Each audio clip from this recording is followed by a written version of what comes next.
Hi everyone, I'm Emily Jackson. Growing up, I always knew I was playing second fiddle to my sister, Emma. Even now, at 28, with my software engineering career thriving, nothing I do seems to matter to my parents. Let me give you a glimpse of what I'm dealing with. Emily, why can't you dress more like your sister? She always looks so put together, my mom said during our weekly family dinner, completely ignoring the promotion I just announced. Mom, I'm leading a major project at Silicon Tech now, I said, trying to keep my voice steady. That's my steer, she replied dismissively. But did you hear? Emma's boyfriend James is taking her to Paris next month. Isn't that wonderful? I caught my best friend Ava's eye across the table. I brought her along for moral support, and she gave me the look she always does when my family pulls this nonsense. Actually, Mrs. Jackson, Ava jumped in, her voice steady and polite. Emily's project could revolutionize her company's entire security system. Speaking of security, my dad interrupted. Emma and James are looking at houses in the Heritage District. Now that's a secure investment. I stared at my plate, pushing my food around, trying to hold my tongue. Memories of being sidelined flashed through my mind. The student loans I'd worked 3 jobs to pay off while Emma got a free ride. The family vacations I wasn't invited to because Emma needed quality time with mom and dad. Have you seen Emma's engagement ring? My mom gushed, shoving her phone toward Ava. James proposed last weekend, $20,000. Can you believe it? How nice, Ava said flatly, squeezing my hand under the table. Later that night, my phone buzzed. It was a text from Emma. Mom says you seem jealous at dinner. Don't worry, you can be a bridesmaid if you stick to the diet plan I make for you. You don't have to respond to that, Ava said firmly as we sat in my apartment. Your sister's a piece of work. Did I tell you what happened at work today? My mentor, Diana, said I'm being considered for the executive track. That's amazing, I said, smiling despite myself. See, you're crushing it on your own terms. My phone buzzed again. Another text from Emma. James's family is coming to dinner tomorrow. Try not to embarrass me by talking about your computer stuff. You know what the worst part is? I said, turning to Ava. I keep trying. I keep thinking that if I just achieve enough, they'll finally see me. Well, I see you, Ava said, her voice gentle but firm. And trust me, your sister's perfect life isn't as perfect as she pretends. I had no idea then how right Ava was, or how much everything was about to implode. The wedding preparations were just beginning, setting off a chain of events that would expose every lie my family had built Emma's golden pedestal on. A few weeks later, the big day arrived, and I found myself sitting in the back row of Emma's wedding reception. Yes, you heard that right. The back row.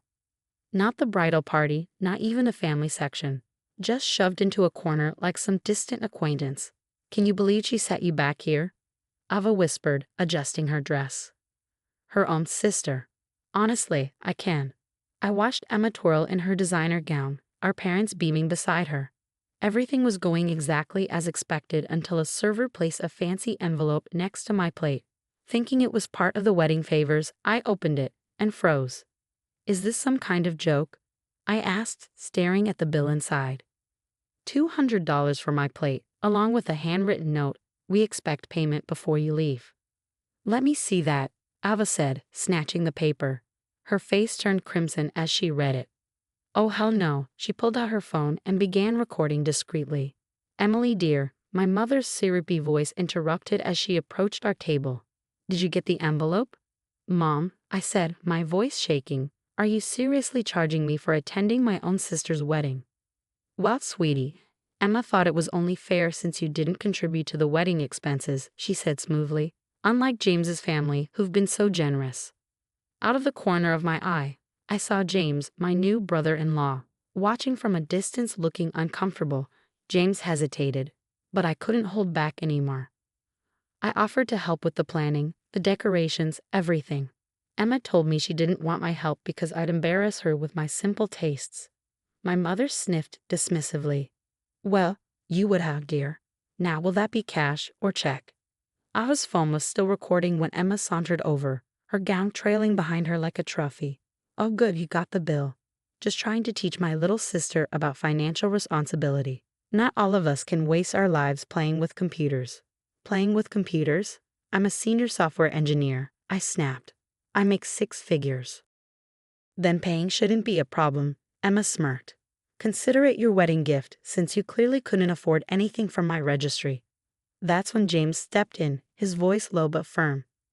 Emma, we talked about this. This isn't right. Stay out of it, James, she hissed. This is family business. My hands trembled as I reached for my purse and pulled out my checkbook. You want your money? Fine. My voice was tight as I scribbled on the check. Here's your $200. Consider it the last thing you'll ever get from me. Don't be dramatic, Emily, my dad said, appearing suddenly. Your sister just got married. Can't you think about someone besides yourself for once? I handed the check over, stood up, and walked out. Behind me, Emma's shrill voice pierced the air. See, she always has to make everything about herself. What none of them knew was that this bill wasn't just a bill, it was the final straw, and thanks to Ava's quick thinking, we had proof of everything. 2 months after the wedding disaster, I sat in Diana's office at Silicon Tech, staring at an opportunity that could change everything. Seattle needs a strong leader, Emily, Diana said. The position comes with double your current salary and full team control. Just as my excitement began to bubble, my phone buzzed. Another text from Emma. Need to talk ASAP. Financial emergency. I ignored it, focusing on Diana. When would I need to decide? By Friday, she said. Then she hesitated. But Emily, there's something else. A client flagged irregular transactions from Jackson Family Enterprises, your parents' business. I froze. Irregular transactions. Later that day, Ava burst into my office, her face flushed with urgency. Emily, you're not going to believe this. Your parents' company. They've been running 2 sets of books. Emma's been using the business accounts like her personal piggy bank. My stomach dropped. How do you know this? James called me. He found gambling receipts, hundreds of thousands. Emily, she's been forging your dad's signature. My phone rang. Emma again. This time I answered, putting her on speaker. Emily, I need $50,000, she said, her voice shaky. I know you have savings. It's just a loan. Things with James are tight right now. Excuse me? I said, my voice cold. You mean because you're gambling away his money too? Dead silence. Then a panicked whisper. How did you? Who told you? Does it matter? I replied. The answer is no. I'm your sister, she cried. After everything Mom and Dad did for you. Did for me, I snapped. You mean charging me for your wedding? Making me pay back every penny of college while they funded your shopping sprees. Because you're the strong one. Emma's voice cracked. You can handle it. I'm not built for struggling. Ava, still recording, finally spoke up. You built your entire life on making Emily struggle instead. Is that Ava? Are you recording this? Emily, tell your little spy toe.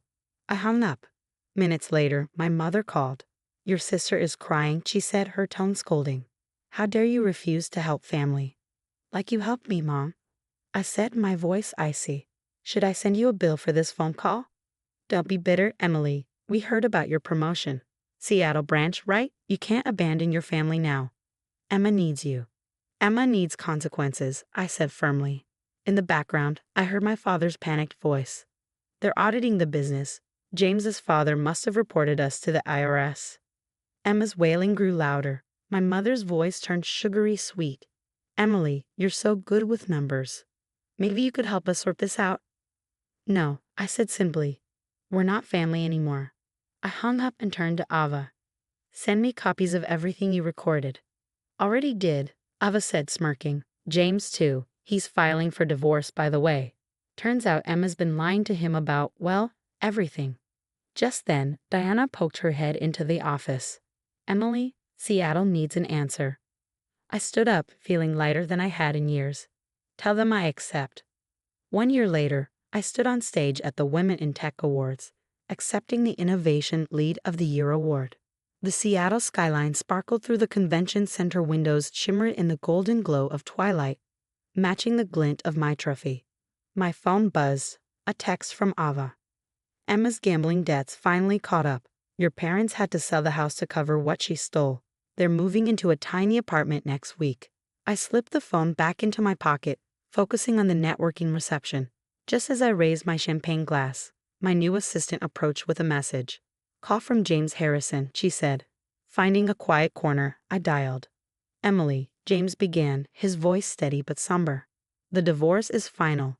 But there's something you should know. The IRS investigation. They found everything. Define everything, I said, bracing myself.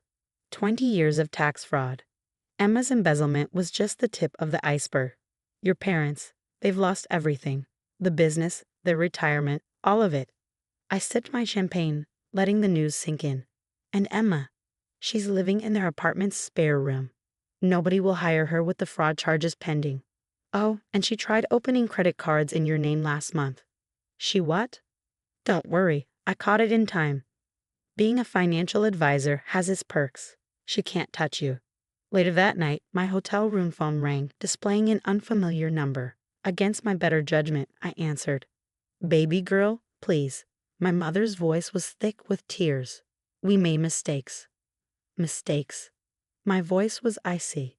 You systematically destroyed my self-worth, enabled Emma's abuse, and tried to drag me down with you. Emma wants to apologize, she said weakly. She's changed. We've all changed. In the background, I heard Emma's muffled plea.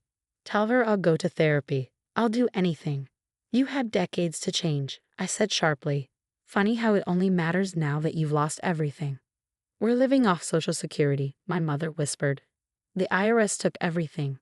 Consequences, Mom. Remember when you taught Emma she'd never have to face any? Well, this is what they look like. I hung up and stepped onto my hotel balcony, watching the sunset paint Seattle's sky in shades of purple and gold. My phone chimed again. A message from Diana Bard. Loved your presentation. UP position is yours if you want it. Another text popped up, this time from Ava. Your old house just sold. Guess who bought it? James's private investment firm. They're turning it into a women's shelter. I smiled, remembering Emma's sneers about my little computer job. Now I was making 7 figures, driving a Tesla to my corner office, while she filled out job applications at fast food joints. My phone buzzed one last time. Emma, using Dad's phone. I know I don't deserve forgiveness, but I'm your sister. I blocked that number too and ordered room service. Tomorrow I'd wake up in my luxury condo, ready to lead my team in revolutionizing tech security. Meanwhile, Emma would wake up on a pull-out couch. Mom would clip coupons, and Dad would struggle to pay the electric bill. They say success is the best revenge, but sometimes success isn't about revenge. It's about walking away from people who never deserved you in the first place. What would you have done if you were in my shoes when Emma called crying and begging for forgiveness? Would you have given your toxic family another chance, or would you have kept your distance like I did? Sometimes the hardest part isn't building yourself up. It's staying strong when your abusers suddenly want back into your life after karma hits them. Drop your thoughts in the comments below.